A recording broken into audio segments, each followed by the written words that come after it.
Yes, welcome along to episode 5 of Upping The Ante in association with Bet365 with David Jennings and Johnny Dineen. Counting down to the 2024 Cheltenham Festival. So the big question, Johnny Dineen, has the rot been stopped? Is the run over? Are you back on winning terms? How was your week? Look, I started bad again up to Thursday. One Friday, I didn't do any damage. Saturday and one Sunday, I'd say, look, I won very little on the week. No, but it's a win, John. A win is a win. Yeah, it's like well, Liverpool beating Fulham at the weekend. Yeah. It doesn't matter how you get there. It stopped the bleeding anyway, which is a help. You know what I mean? So no, that's important that you kind of put put a halt to it anyway. Yeah. So if we're doing betting and running for 2023, Johnny Dineen, does he win or lose? I'd be shorter again now because I didn't have a bad week last week. So, but look, there's still 3 weeks to go. But I was just about thinking me hanging on now. That's all. You know what I mean? Yeah, that's it. No, but it's vital that when you're on a bad run that you put it into even slow it down even anyway, and then maybe try to stop it and then maybe start off maybe winning again. So, if you don't stop losing, you can't start winning, I suppose. Absolutely. Yeah. Good point, Johnny. Good point.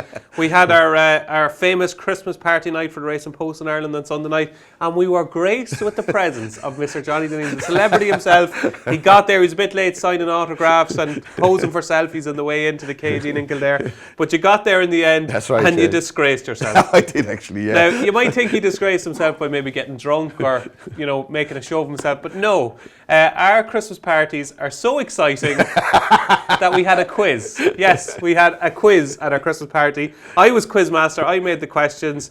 Johnny Dineen was on the same team as the Ante-Post, Justin O'Hanlon, and I thought it was the strongest team of the whole lot, and you finished last. Yeah, I know, No, the quizzes wouldn't be me forte, to be honest. No. Particularly on subjects outside horses. Yeah. And that's something that hasn't run within the last 10 days as well. There was a question about Gavin and Stacey, and he said, what's that? Yeah, no, Gavin and Stacey wouldn't be on my agenda at all, no. Gavin Cromwell, maybe. Stacey Collins. But no, I wouldn't have a clue about it. I don't actually know I know it's a comedy, Gavin and Stacey, but I've never watched it. No. I've never watched it. And you won't either, I'd say. No, it's extremely unlike. Like, it's stuff like Love Island and what's that other thing that's on? So I'm a Celebrity. I couldn't avoid looking at that stuff now, you know what I mean? No. Strictly Come Dancing and Dancing with the Stars and all that. Oh, stop the lights. And speaking of Dancing with the Stars, your neighbour has signed up, Davy Russell. Oh, right, that's right, yeah. News emerged this morning that Davy Russell is doing Dancing with the Stars. Yeah, that's right. How will he do? I haven't a clue. He can be doing it without me watching him anyway, that's certainly. You won't be voting? No, I won't be watching or voting. I won't be voting against him either, so.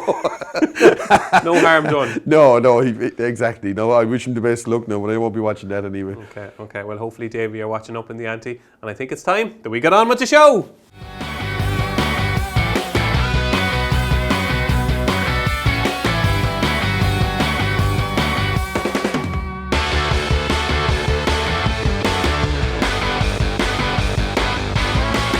So we'll kick off with our questions from the crowd, and if you've got a question for us, send your question in to uppingtheante@racingpost.com. Get your videos in as well. We've had plenty of video questions in, but they just haven't quite made it to the show. They're all right questions, but they weren't great. Okay, so get your video questions in if you want to appear on Upping The Ante to uppingtheante@racingpost.com. And the first question this week, I have to say, is possibly the best question we've ever got here on Upping The Ante. It's a corker. It's from Alan Shannon, and it is it's not going to happen, so it's probably a stupid question, but it's a brilliantly stupid question, Alan, okay? If the Cheltenham Festival was reduced to just one day with just 7 races, so instead of 28 races, you have to condense it right down to one day, 7 races. What 7 races would you keep, Johnny Dineen? So we had a chat about this before the show. Johnny, we're agreeing on 5, okay? Yeah. Gold Cup, obviously. Yeah. Champion Hurdle. Yeah. Supreme, you have to start with the Supreme, obviously. Yeah, I think kick so, off with the Supreme. Arkle. Yeah. And Brown Advisory. Yeah, I went with those. So they're the 5 we agreed on. Just on them, they're no-brainers, really, are they? Well, I mean, they're no-brainers for me anyway. You know what I mean? So, but there might be no-brainers for not. So they're the 5 we both agreed on, and the other 2 races we have disagreed on. Okay, so tell viewers, Johnny, what's the other 2 races you would keep? Look, I went with the Turners on the Thursday. You have 3 novice chases now. You have the Arkle, the Turners, and the Brown Advisory. Yeah, and I originally put in 9. There were my 9 favourite races, and I had to get rid of 2. Do you know what I mean? So I got rid of the Ballymore. Okay. I threw that out. I had to. When it said 7, so it meant 7. So I put that out, and I put out the Triumph Hurdle The Triumph made the top 9? Yeah, it did, yeah, without a doubt. You must be making a fortune in Triumph. No, Triumph Hurdle is a nice race nowadays, you know what I mean? Because it's more punter friendly than it was like... Lassie made them fall on, I'd say. Yeah, exactly, and like remember that years ago it was like a 30 runner stampede, you know what I mean? And then Fred Winter came in and it brought it down to 7 and 8 and 9 horse race. So a much more punter friendly contest now than it So it's pocket talk now, yeah? No, I like betting, and I don't like betting in huge fields. I like when there's not that many runners. I think when they're not running, they can't beat you. That's the way I look at it anyway, you know. Okay, so we've got so you've got the Turners in there as your 6th race, and what's the 7th? The 7th one was 3... Champion Chase. Oh yeah, the Champion Chase. Yeah, I definitely would Champion Chase wouldn't be my favourite races anyway at the meeting. Yeah. Yeah, actually I was quite surprised that nobody even mentioned the fact, like, why didn't Constitution Hill go for Champion Chaser? I think the Champion Chaser is the pinnacle of horse race. Has it lost its bit of pizzazz in the recent years, no? I just think like a 2-miler chaser is the fastest 2-mile chase is the equivalent of the Usain Bolt, in my opinion. Anyway, the last 2 kind of run-ins have been fairly one-sided with an Ergamine. Yeah, they have, but I suppose the second favourite underperformed both occasions. You know what I mean? When you have clashes and one of them doesn't perform, you turn it into a damn squib. I suppose, look, Constitution Hill, like, won the Champion Hurdle last year with his mouth open. I mean, there's not much of a difference, is there? And he was completely unbackable. I always think the Champion Chase is a brilliant race, and brilliant race down through the years. The likes of, like, Soundman and Clarence Davis, them kind of horse running, and Viking Flagships and Deeps and say them kind of horses. I'm regretting not picking it now, John. Remittance Man, and do you know what I mean? Yeah, I always think they were, absolutely. like, even the likes of Bob's Line, Bradsport Boys, and going back to the horses that could win. He won 3 of them. Moscow Flyer. Ours was some. I think I'm going to change. Direct route into it on blue. I was just thinking that the last 2 years were pretty boring to watch. An Ergamini was brilliant, but a bit of recency bias. Originally, I want to change actually. Can I put in the Champion Chase? I made a fool of myself there. But originally, I had picked the 2 races that we did differently. One was I didn't have the Champion Chase in, and I had the Ballymore in. I think the Ballymore is a terrific race over the years. Yeah, like it is. It's classy. You see horses come back from the Champion Hurdle, of course. Istabrack and potentially Imperial Pass this year. So I had the Ballymore in there. And I said you can't really have a card without a kind of a handicap. And my favourite handicap by a mile at the Cheltenham Festival is a Coral Cup. So I put the Coral Cup in there. But it sounds a bit daft now having the Coral Cup and not having the Champion Chase. I think so. So I'm officially an idiot. Okay, so we'll go back to the Champion Chase. But I do think that the Coral Cup is a terrific handicap. So there you go, Alan. Great question. Those are the 7 races we would keep if it was just a one-day festival. Our second question this week comes in from Paul Talon, and Paul wants to know, Johnny, what was your best ever day punting at the Cheltenham Festival? So not as a bookie, but as a punter, your best ever day. I'm not so sure of the year of it now. I'm not so sure of the year, but like I was there as a bookie, okay, but I'm also there as a punter. So like it's like you've kind of 2 hats on. But I remember I'd say it's within the last 10 years. I'm not even sure now the year. I'll give you the year. Yeah. Well, tell me a horse that won in it.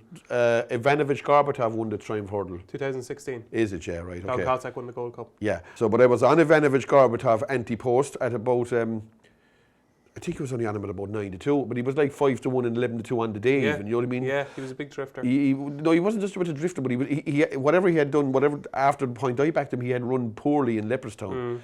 And he'd get beat there at the Dublin Racing Festival, or else I'd say probably the Dublin Racing Festival, and he hadn't progressed his claims or whatever you like to say. So when he turned up, he was 5-1, so you could back him again at the same price it was on him at. So we decided to like double up and go for him all together because we might get something back. So he won. So Apple's Jade, yeah. I had half my money back anyway. Lovely. So.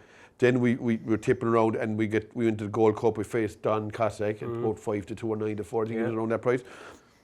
So no. Would he have won if Q Card stayed up? Oh, I didn't care. I didn't really care now. I can't even remember Q Card falling now. I just remember Don Cossack going to the line in front. Yeah, I don't ever think of those things afterwards. When they go in your way, would he have won you? Yeah. I'd be thinking of that way if I backed Q Card, or we would have won it. But anyway.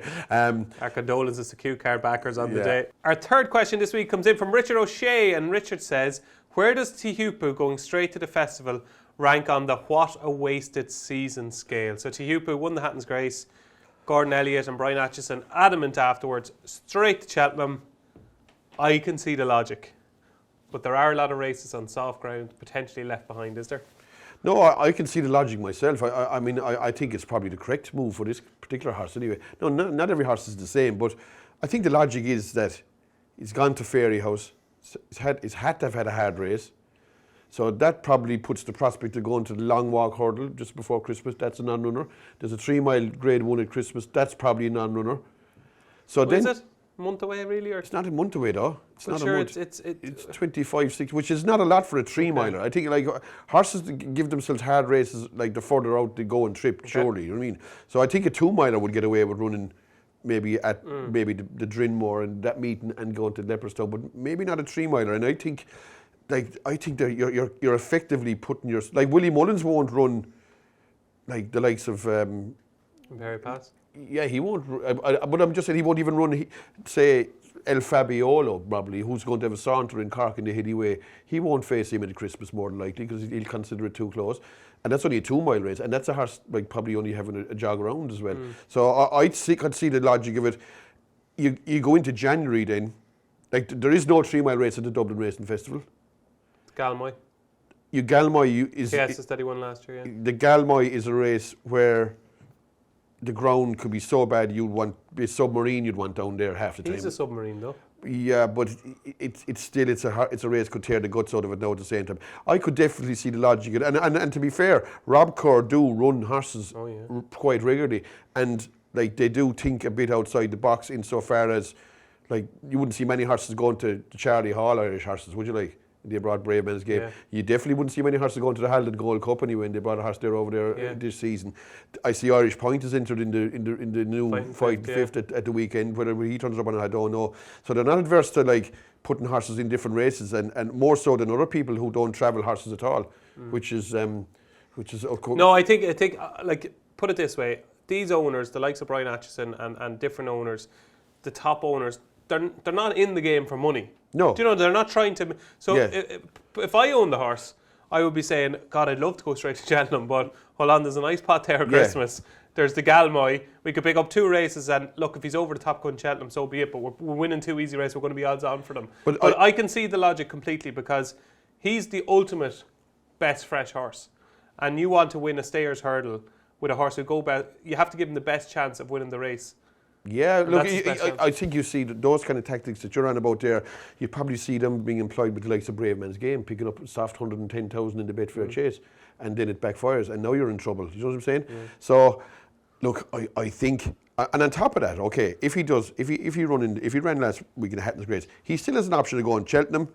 He said Aintree, Punchestown, and maybe even to France if they want to, if he wants to. So he could still have 4 more races in this season, which is he could definitely have 3 more anyway. So like 4 for the season for a national hunt horse is no more than what most of them are having. I just wonder with him. I wonder if I owned him, I'd be thinking Hatton's Grace, a bit like Quevega, going straight to the Mayor's Hurdle, then on to Punchestown every year.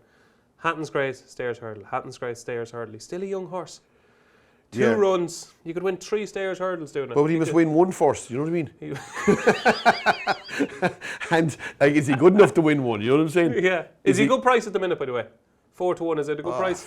Not really, no. Okay. No, I think he's a chance. I do think he's a chance. You like that French thing, don't you? Well, I don't like that, but you just don't know how good it is. You know what I mean? You don't, but look, 4 to 1, he's a good chance. I mean, what price did he last year? 5 to 2 favourite, was he 3 to 1? And he missed against Dashel Thrasher and Sarda Burley. I think he only has a chance now himself. I think he has a chance, definitely. And but you know what, Johnny? He's going there fresh this year. Yeah, he is, but he went there relatively... The only difference between this year and last year... You said he was like a submarine. No, but I said in Gowran Park you could need a submarine. The ground be unraceable in that place. Yeah, and it was last year. Yeah. So did that not take the edge out of him at Cheltenham? Like, maybe they think it did. Look, I think, to be honest, he should have won the Stayers Hurdle last year.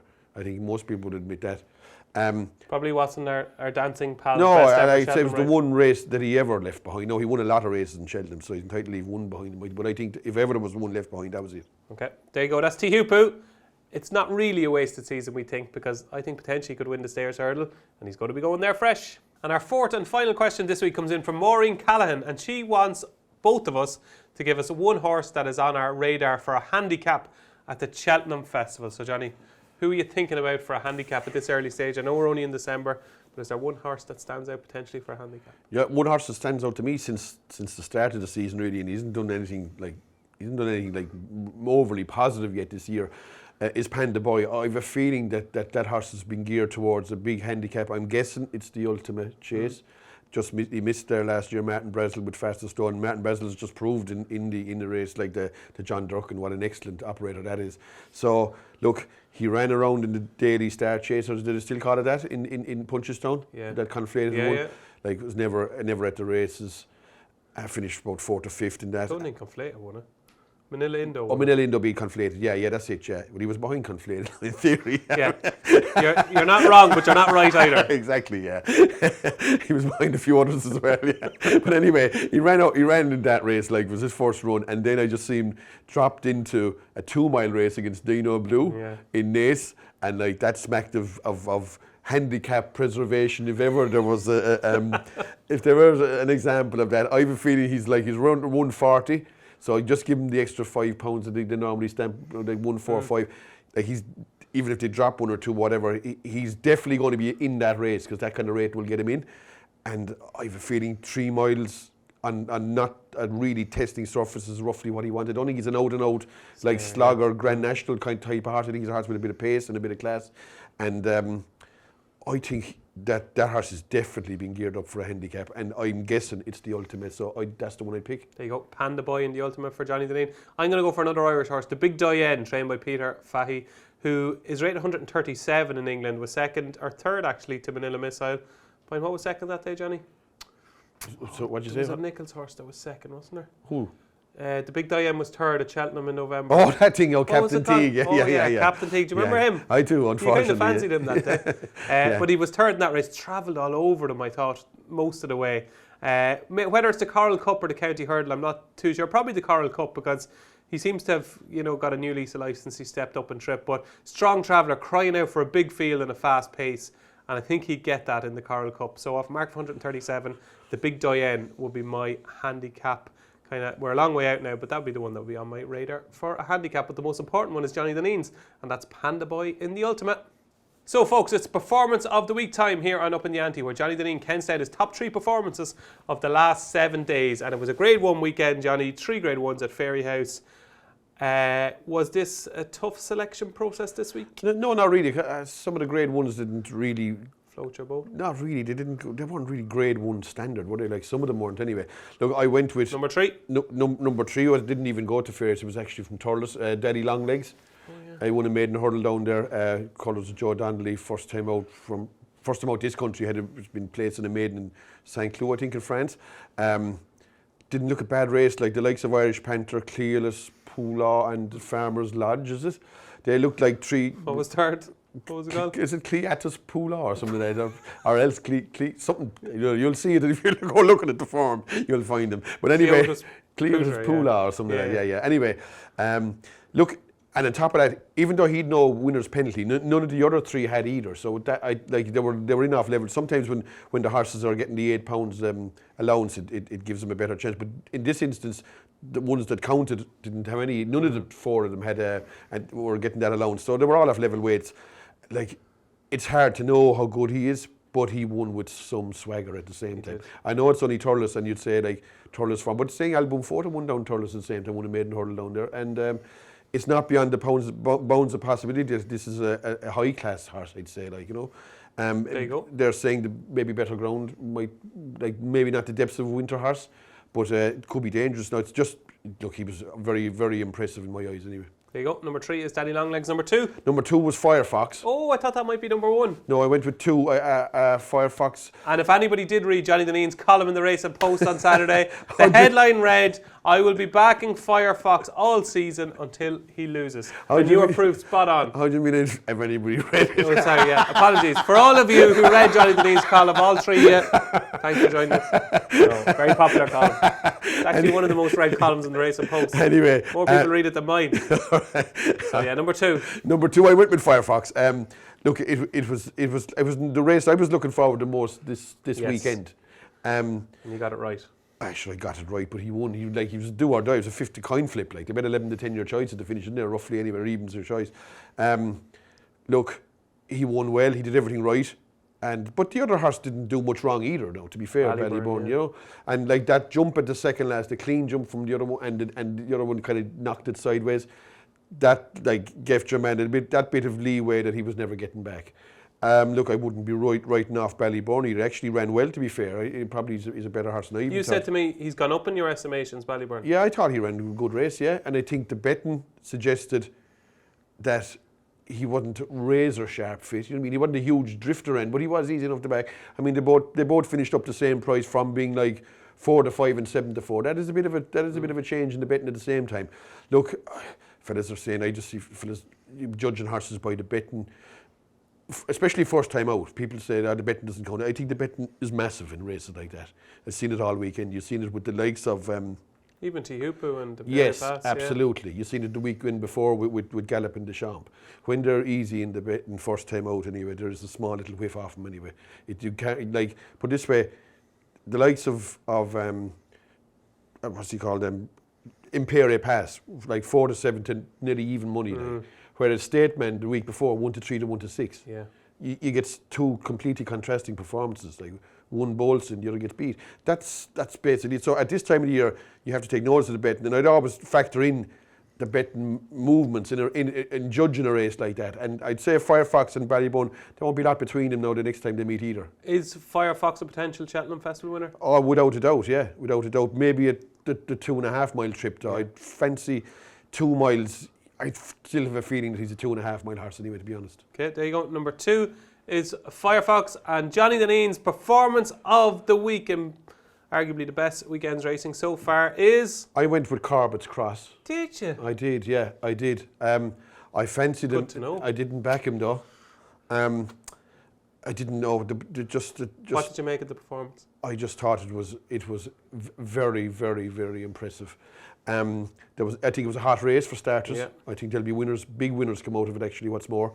And I think that the way it was ridden, it gave the others kind of first run. It went wide. It didn't maybe jump as clean as some of the others.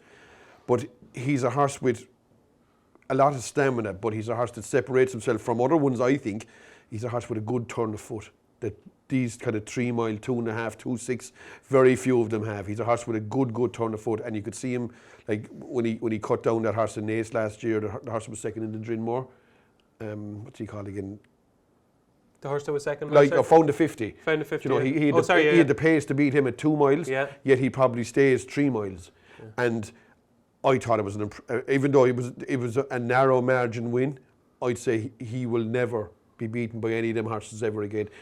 And to be he would have won the Drinmore if he was in it, wouldn't he? Like? Yeah. And Firefox and Ballyburn would have won the Royal Bond if they were in it. So what I thought about this you could take from the Fairy House meeting was even horses that were beaten in maiden hurdles there would have won grade ones. Yeah. Tell me this, it's the all important question, Johnny. What race will he go for and what race should he go for? Corbett's Cross. Look, unless there's... Don't do it to me. I don't know. Don't do it to me. Of course, it was my first tip on Up in the Ante, and like I obviously, after last season's catastrophe, need a good season this year to try and keep me job. Corbett's Cross at 16-1 for the Brown Advisory was my first tip. He's now 8-1. Should he go for the Brown Advisory or the Turners? It all depends on one or two things, I think. It depends on... I could see him going for either. I couldn't argue with anyone if he went with either race, to be honest. Okay. But if a fella is on him, just say you backed him for the RSA or the Bally or the Brown Advisory. Yeah, okay. You've annoyed them enough in the first 5 weeks of the show. Yeah. If you're on him for the Brown Advisory, what you ideally want is for Gaelic Warrior to tear asunder horses over. Well, this is my thinking. Yeah. Emmett is no idiot. Yeah. He trains beside Willie Mullins. Yeah. They know how good Gaelic Warrior is. Exactly. Will they want to take him on in the Turners? Well, they may do. But he's definitely going for the Turners, isn't he? I would have said so. But what you need is for Gaelic Warrior to go to some place and rout horses by 25 lengths, and they might say, "Look, we've got Stay Away Faye to beat in the Brown Advisory. We've got Gaelic Warrior in the Turners. It's a no-brainer. You know what I mean?" So he could go to Limerick. I suppose he could go to Kempton for Gaelic Warrior. Yeah, but whatever. Like if he happened to go to Cheltenham Star now and won by fence, then like. and they say that he's going for the turners, then he will scare a lot of opposition away, and for your sake, he might scare Corbett's Cross too. I think Corbett's Cross would take some stopping in the Brown Advisory, wouldn't he? I think he'd take a stopping in a lot of races. He's going to be. But the Brown Advisory especially, Johnny. Yeah.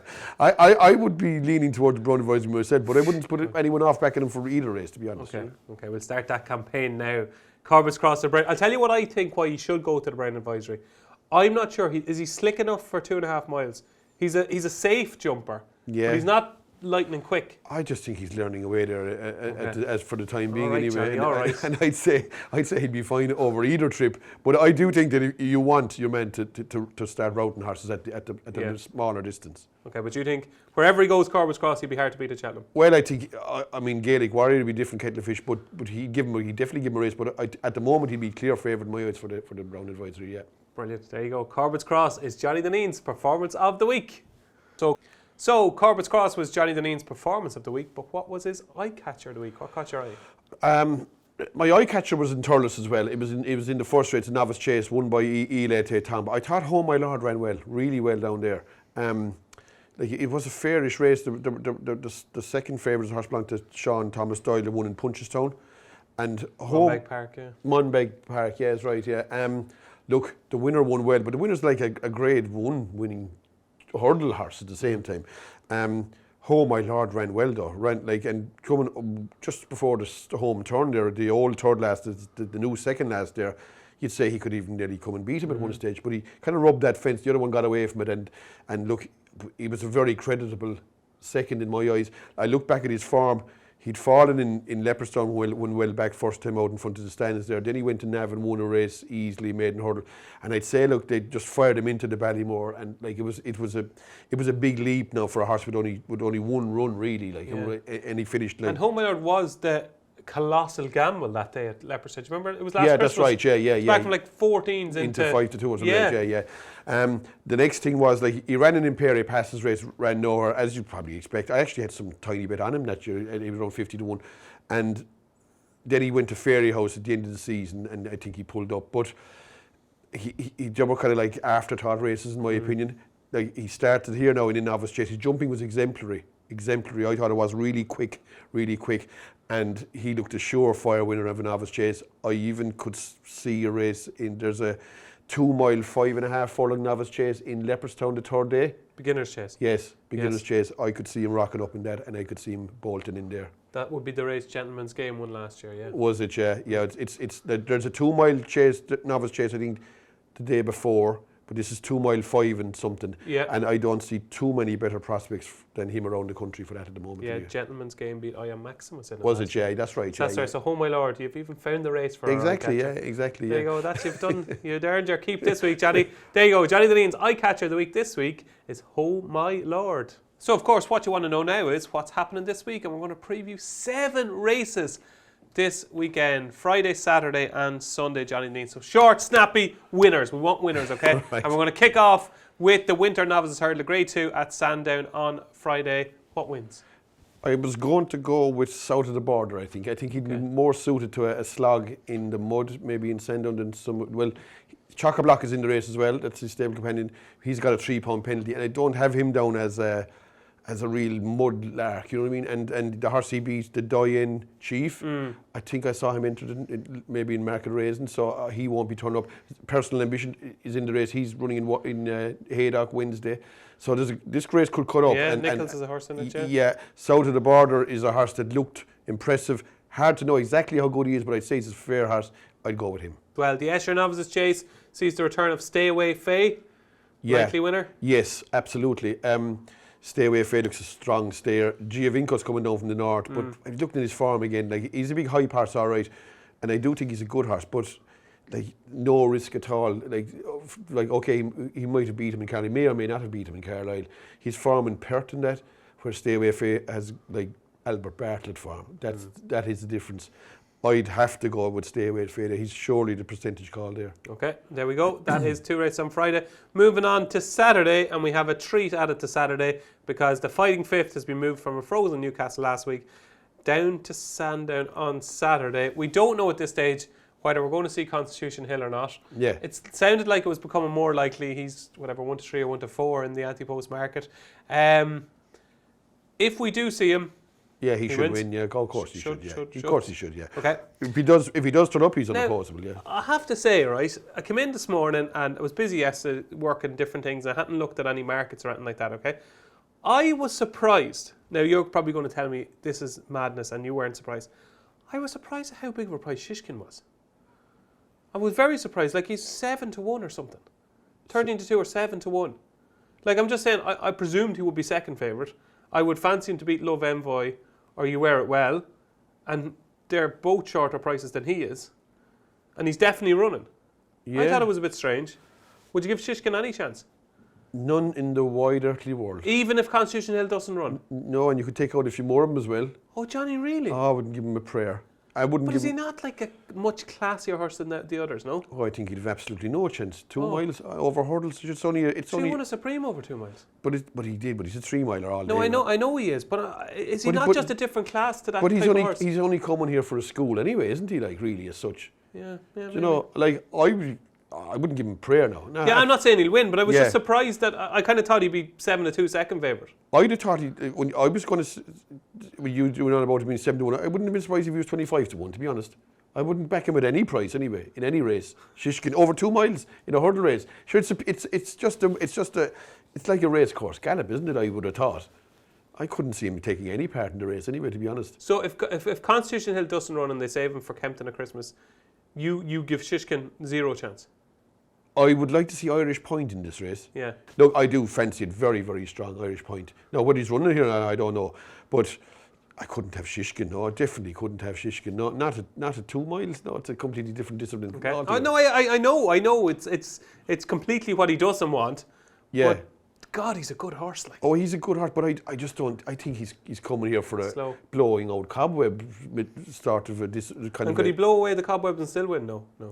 He won't beat Irish Point anyway. No, I know that. He won't beat Irish Point. But I thought he might beat the other 2 mares. They're 2 mares, You Wear It Well and Love Envoy. Yeah, look, I do fancy Irish Point to murder them yokes. Okay, anyway, yeah, but if I'd be surprised if he's even like if he'd have the tactical pace at 2 miles nowadays at the same time. Okay. It's a hurdle race as well. It's a completely different thing altogether, I think. Tell me this then, right? What price would you give me if Constitution Hill runs or doesn't run, no matter what, to finish within 10 lengths of whatever that winner is? What price? All right. Yeah, no, I think he I wouldn't fancy him to within 10 lengths of the winner, no, I wouldn't. Okay, I'll have a coffee with you then, right? Okay. I'll have a coffee with you then. He finished within 10 lengths of the winner, whoever the winner is. Yeah, actually. No, I wouldn't fancy him to finish within 10 lengths of the winner, no, I wouldn't. Okay, there you go. We disagree on Shishkin. He probably won't win, but I thought he was too big of a price. Okay, moving on to the Henry VIII Novices Chase. JPR1 looking to atone for his final fence fall at Cheltenham. Can he gain compensation here? He can, I suppose, but like I think over a season, if you keep backing horses next time after a fall, you'd lose money. Definitely would lose. And I know he was unlucky to fall, and he didn't really probably even fall. More of an unseed more than anything else. But he did fall at this, or he did lose his jockey, or whatever way you like to dress it up. And I think that I've fallen into that trap loads of times myself. Okay. Horse makes a mistake one day and he jumps away, but the next day he belts off every fence. He won't get a soft lead here either. Yeah. Definitely there's a bit of pace in this race. There's the likes of Cullen and Harry's in it. And there's another horse in the race that's going to be up. Le Patron. Yeah, Unexpected Party. Gary Moore. But yeah, Unexpected Party won't be 2 million miles away. I could see like a bit of a burn up front. I was going to go with Petit Tonnerre here. Yes. I was giving that a squeak. An interesting run at Cheltenham, I thought. Yeah, he had. He run okay there. And jumped nicely as well. Yeah, exactly. And I could see horses, maybe something coming from off the back here. I could see a bit of a pace jewel maybe up front and creeping away there. I could see him having a chance, yeah. Okay, interesting. Yeah, he intrigued me as well, Petit Tonnerre. I think he could go well. Tiggle Creek, John Bond wins. Yeah, John Bond wins. I was surprised that the one thing that amazed me over the whole week looking at entries is what in God's name is the Brahman bringing that horse, if he brings that horse to him. I know, it's grade 1, Johnny. What's wrong with that? I think he should wait for Leopardstown. There's an absolute solo waiting for him, and you could mess it up by running here. You're looking into the lines then with John Bond. What's the chances of even beating John Bond? Probably none. And then so you think he could? So El Fabiolo goes to Hillyway, probably mightn't go at Christmas. There's only 3 2-mile chasers worth $1 anyway, and that's El Fabiolo, what's he called? John Bond, and possibly this one. Yeah. The El Fabiolo will run in the Hillyway and will not run in Leopardstown. I'd be almost certain of that. Okay. So what's going to be waiting for your man in Leopardstown? The Bromwich Blue Lord. Blue Lord is even out for the season. Oh, he is actually. I think so, yeah. Dysart Dynamo. Yeah, them kind of things. I mean, this is an open goal, and now you're going to face in on heavy ground. Less than 3 weeks. Yeah. If he was my horse anyway, Captain Guinness, he wouldn't be running there in a million years. Okay, Henry, if you're watching, a bit of race planning there by Johnny Dineen. But John Bunn will win, yeah? He will. Yeah, he will. Even on bad ground, he should win, yeah. Okay, the Beecher over at Aintree, over the Grand National Fences. Look, it's a hard race. I was going to give him that a chance. The big breakaway, second in the Welsh National last year. The big breakaway has broken many of us over the years. Yeah, the big breakaway is a costly animal to be following around the place. Remember that race at Haydock last Saturday last year? I think I backed him in one day in Exeter. He got beaten at a horrific price altogether. Yeah, Fontaine Cologne beat him in Haydock, where he looked like he was getting up the running. Big breakaway. I think I backed him at 4 or 5 to 1 on one day in Exeter. He got beat in the chase. Yeah, I'd say second time out or something like that. Yeah. But look, he's a costly high. He doesn't win many now, to be fair. But look, it's an open enough race. There's a lot of all stages in it. He's 8, rising 9. I'd say this could be his time. Tizard's going okay, not too bad anyway. And I thought Ashton Lad might win it again. I just think he loves those fences. He probably does, yeah. He'll be kept wide. And like the big breakaway did fall at the second in last year's Gold Cup, or not Gold Cup, or Grand National. Yeah. So I wouldn't really mind that either. But look, he has a chance in an open race. That's all. And just one race on Sunday we're going to take a quick look at. I know obviously El Fabiolo is in the Hillyway, but on Sunday in Huntingdon, the Peterborough Chase.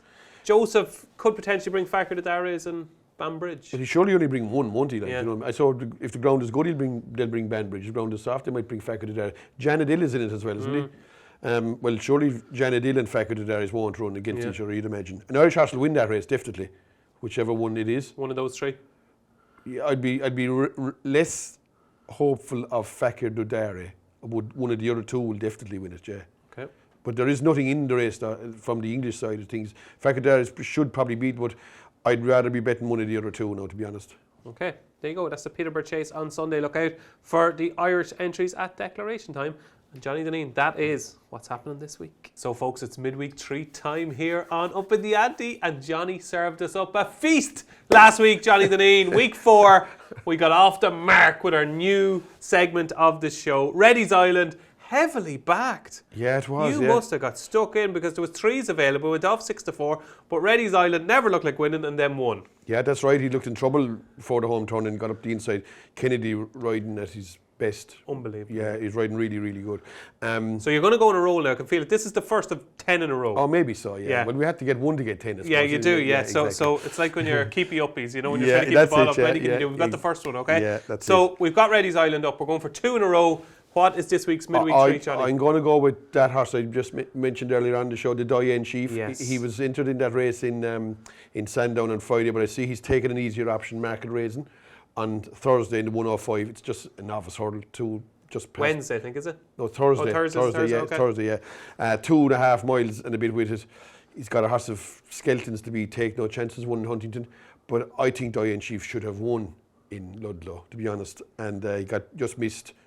I actually had something on Chocolate Blue, but I was relieved anyway. But I think he's not a bad horse, and I'd say like he's definitely capable of winning an ordinary maiden hurdle in Market Raising midweek 1. He's got to take no chance to beat a horse Henry Daly's, but I'd say look, he won't be a marvellous price, but he should win at the same time. Okay, there we go. Johnny's midweek treat is the Dineen Chief in the 105 at Market Raising on Thursday. So it's DJ versus JD time, our weekly charity bet competition here on Upping The Ante. And Johnny, your meeting was called off last week. Insanity was due to run the opener at Newcastle. That meeting was called off. So you stay on minus €45. Okay. So reasonably respectable. Unfortunately, Kerr Sublime, who's a big drifter before the off for me, got absolutely butchered up the home straight. Did you see it? No. Oh, Lord Lantern, Jesus. Now, he obviously wouldn't have won, but if you have a look at Kerr Sublime, I'd say that horse, if that race doesn't put that horse off racing, nothing will. He got his head chopped off the whole way up the straight. Pearl Mike O'Connor, every door he went open got slammed shut in his face. So unfortunately, Kerr Sublime did us no good for our charity. And so I'm minus €150 now, unfortunately. Look, it's a marathon, not a sprint, Johnny. Exactly, yeah, exactly. I don't think I'm good at marathons or sprints, to be honest with you. Okay, so here we go. Let's hopefully get a few winners this weekend. Where are you going to for your €50 courtesy of Bet365 weekly charity bet? I'm going to Kelso Sunday. I'm hoping that Kelso the meeting will get to go ahead. Yeah, what did you find out? I found a horse that I think I put him up as an Eyecatcher. I did put him up something that earlier on. A horse called Esprit de Poitiers. It might have been on the paper actually, on the Racing Post. The column I made him put him up as an Eyecatcher. So, but anyway, he was second in a maiden hurdle in Kelso about 5 weeks ago, and look, I think he's a winner waiting to happen. Every maiden hurdle that he's been entered in has either been called off or whatever lately. Right. But the remarkable thing is, everyone he's been in, a horse called Florida Dreams is in there with him. Now, Florida Dreams is a very dangerous horse against him, but I noticed Florida Dreams is in on Saturday in Aintree, and this horse isn't in. So I'm hoping that Florida Dreams goes to Aintree and this guy goes to Kelso. Now, if he does run against Florida Dreams... Who trains him? Lucinda Russell. It's a grey horse. Florida Dreams is dangerous, all right, and there's Paul Nicholson horse in this race too in Kelso. It's not a bad race now, but I do think he's capable of winning at least a maiden hurdle. Bad ground will suit him more so than Florida Dreams, I think. Even if Florida Dreams does run, I'd still fancy him. But if he doesn't, or if he does take him on, or if he doesn't, it's probably a great chance. And I'd say he's the horse that will take a lot of beating in that race. Give us that beautiful pronunciation again. What's he called? Esprit du Poitiers. Du Poitiers. You do pronounce your P's, don't you? And right, what time is the race? Is it 12:05? 12:05 in Kelso on Sunday. Sunday, yeah. What's he called?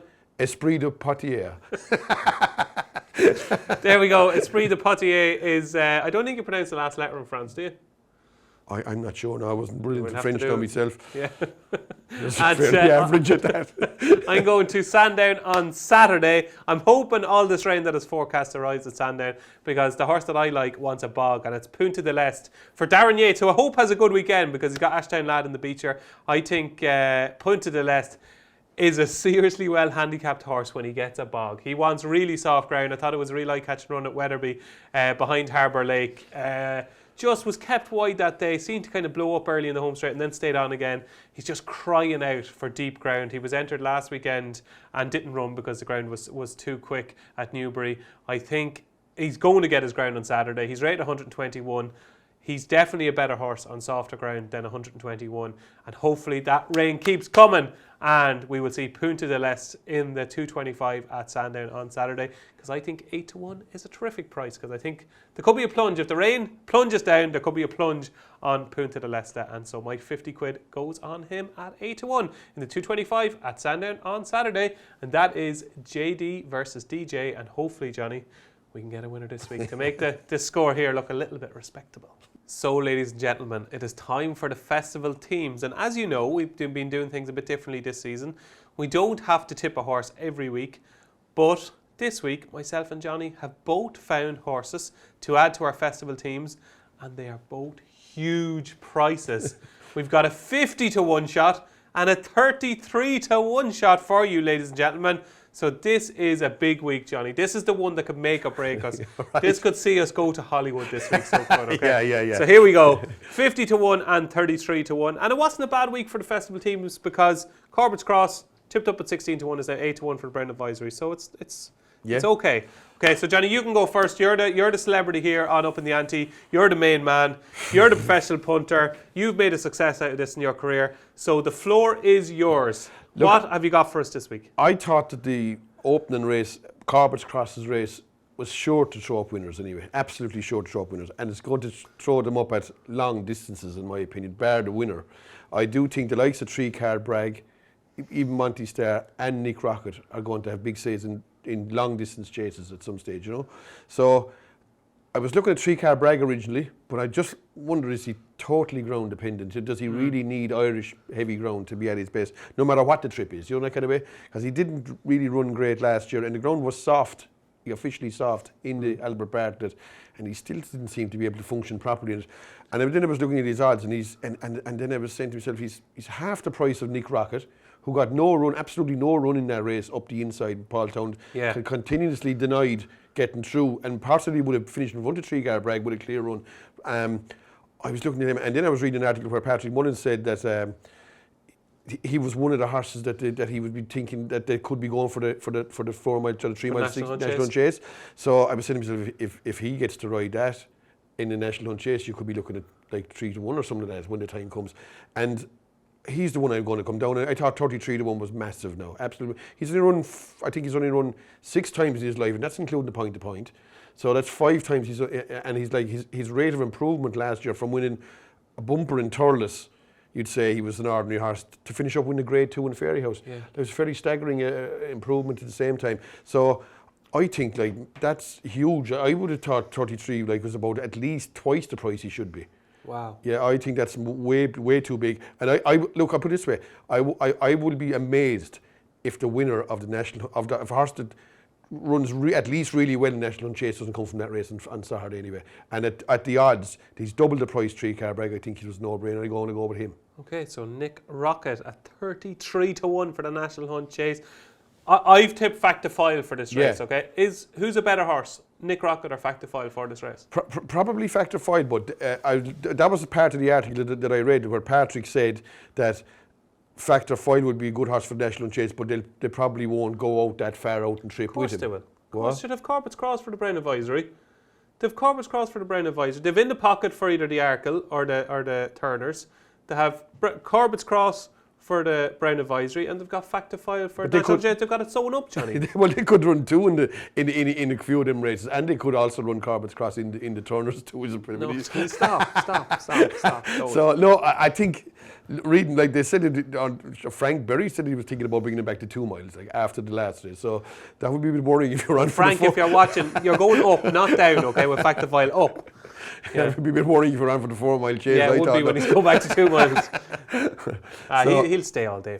Look, he's a very dangerous. Look, if you put it this way, if you can find a horse that Patrick Mullins will ride in that race, you're in business. Yes, and you think you found it. I hope so anyway. Nick Rocket, or we think we're actually discussing before the show, it could be Nick Rocket, because there's 2 T's at the end. So Nick Rocket is Johnny Dineen's latest addition to his festival team at 33 to 1. And I'm going bigger, Johnny. I'm going higher than 33 to 1. I'm going with a 50 to 1 shot, would you believe, in the Albert Bartlett, and it is called My Trump Card. Trained by Gordon Elliott, owned by Nola Valerie Moore, Inspective Stud, and hopefully ridden by Jack Kennedy. I think 50 to 1 is a big price because he ran in a bumper at Navan, okay, a proper bumper, won by Gavin Cromwell's from Almere Stud. Apples of Brazil was second. The 3 of them finished almost in a line. My Trump Card got badly outpaced over 2 miles. It's very rare in those conditions you see a horse finishing like that, the way he was. He was gaining ground hand over fist. Yes, it's only a bumper. It's a big step up to a Grade 1 at Cheltenham. But you go back to last season in the maiden hurdle, Grange Clare West won it at Navan. He poked not just 1 but 2 eyes out with the way he finished that day. He looks like he's just an out-and-out powerful galloper. And you know what? I kind of started this season with My Trump Card and Firefox thinking they were similar types because they started in the maiden hurdle and went back to a bumper. Firefox has proven himself obviously to be excellent and he's a leading fancy for the Cheltenham Festival. I just wonder, have we kind of forgotten about My Trump Card because we've only seen him once in a bumper? I think he's going to run the maiden hurdle at Navan before Christmas, maybe over 2.5 miles. And I think if he won that nicely, he won't be 50 to 1 for the Albert Bartlett. Oh, no. And he is an out-and-out stayer. Yeah. Firefox has a bit of speed and probably a bit more class. But My Trump Card, I think from what I've seen on both My Trump Card starts so far, I think he's a proper stayer and I think he's a very good horse. So my latest addition to my Cheltenham Festival team is My Trump Card for the Albert Bartlett at 50 to 1. And that was this week's Festival Teams. And here at the Racing Post, we've made your viewing experience of race cards as easy as we can. It's at your fingertips, the race cards on the Racing Post app. And here's how to read the form properly. You spoke, we listened. Introducing Race Cards Redefined. 3 brand new and unique race cards tailored for your needs. Our new and improved standard race card is the punter's favourite and is everything you need to make your selection. Get the maximum amount of information in the palm of your hand with Expert View. Cover all areas and get all the same information as our newspaper. With Compact View, you can make a quick decision on who to back. View more runners and more odds on one race. Which race card will you choose? So that is it, folks. That is week 5 of Upping The Ante done and dusted. Johnny Dineen, any plans for the week? No, I'll be watching racing as much as I can of it on Saturday, and I'll probably go to Cork on Sunday, I think. You will not. I think I will, yeah, I think I will. It's Your Johnny Dineen is going racing? Yeah, I think I'll go Sunday, yeah. Bar One are sponsoring there, and I might go down. Bar One do a lot of sponsorship, don't they? Yeah, fair play to Bar One. Incredible, yeah. So it's not a double meeting in Ireland, so that's a help, and the English racing is light enough, so it's only an hour away from me, so I think I might go, yeah. Bar's hosing down rain now. You're after doubling the crowd for Cork. Holy God. Yeah, well, like bad weather now would put me off now, all right, but assuming it's not like horrific rain or anything, I think I'll face that place, yeah. You'll face it, okay, yeah, I will, face it, yeah. okay. Poor Johnny has to go racing on Sunday. Well, if you are in Cork on Sunday, come over and say hello to Johnny Dineen and ask him for a few tips along the way. Your local track, is it? Is that the closest to you? No, I'd say Tramore and Clonmel would be nearly closer to me. But you live in Cork? I know, but so Cork, the nearest track to you that lives in Cork is not Cork? No, it's not actually, no. It'll be That's Clonmel, a real I'd Irish say. thing, isn't it? Yeah, that's Tipperary. It'll be Clonmel, definitely. How far are you from Clonmel? If in a hurry, about 40 minutes, about an hour normally. You know what I mean? That's your nearest track? What? Yeah.